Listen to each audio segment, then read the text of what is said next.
If that's something that can't be sustained, we need to be thinking about measures that we can do more fundamentally over a long period, as well as perhaps the more severe measures that can really reduce the burden at the peak.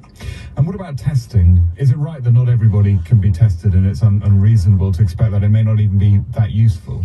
The situation during an outbreak obviously changes a lot in terms of use of resources. I think early on, having extensive testing is incredibly useful, and in the UK was certainly, relative to the number of cases, testing many more than some other countries like the US. And that gives you a very clear idea of the picture of the outbreak. But as the number of cases increases and we see more severe illnesses appearing, it may not be that widespread testing is necessarily the best use of resource. And it might be that given the kind of limited capacity we have to respond to this, we're going to need to see a shift in the testing strategy.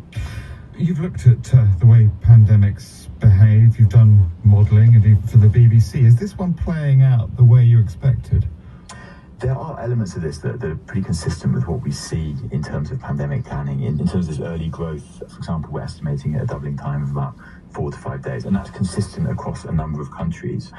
But what's going to be key really to work out is how effective different measures are. We know that this extreme lockdown we've seen in China is effective, but in European countries that are, for example, introducing variants of these measures, it might be the case that the impact is not going to be as large. And I think there's sometimes, as we've seen, for example, these measures around temperature screening at arrival at airports, there's not really good scientific evidence that prevents many cases getting through, but there's always a temptation to add in these measures. So I think we've got to get a really good understanding, not just of what's going on and what's worked in the past, but also with this outbreak, how can we maximize our ability to reduce severe cases while also ensuring that the measures that go into place are sustainable potentially over a prolonged period of time. That was Adam Kucharski, epidemiologist from the London School of Hygiene and Tropical Medicine. As ever, all the latest on the coronavirus outbreak on our website, plus some excellent advice on how to keep safe. It's all on our website, bbc.com/news. This is News Hour.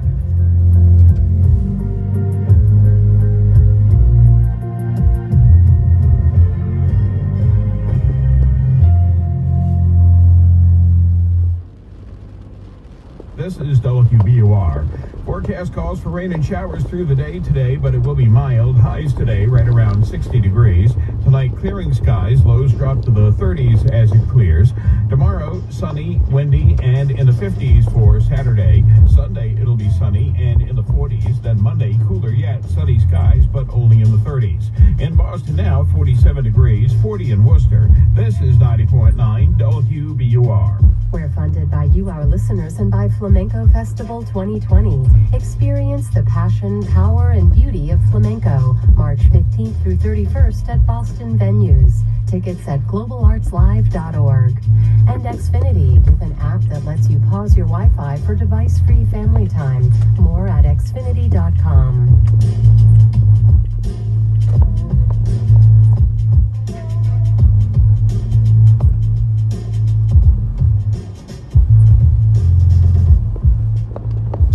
This is James Menendez with News Hour live from the BBC. Now, there's a stark warning today from the global tourism industry about the impact of COVID-19. The number of people travelling on holiday is already sharply down as some routes and major visitor sites are restricted, and things are getting worse by the day as more and more of us are forced to change our plans. Gloria Guevara Manso is president of the World Travel and Tourism Council, which represents the industry. We're very concerned because travel and tourism contributes to 10% of the world's GDP and employs 1 in 10 people in the planet. And for 30 years, we have done research in 185 countries around the world.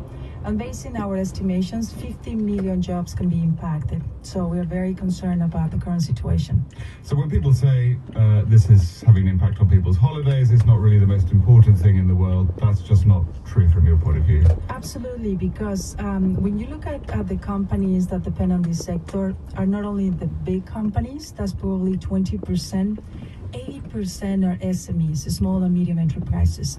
For instance, the travel agencies, the tour operators, the restaurants, the bars, little hotels, the drivers that take you to the ports or the airports.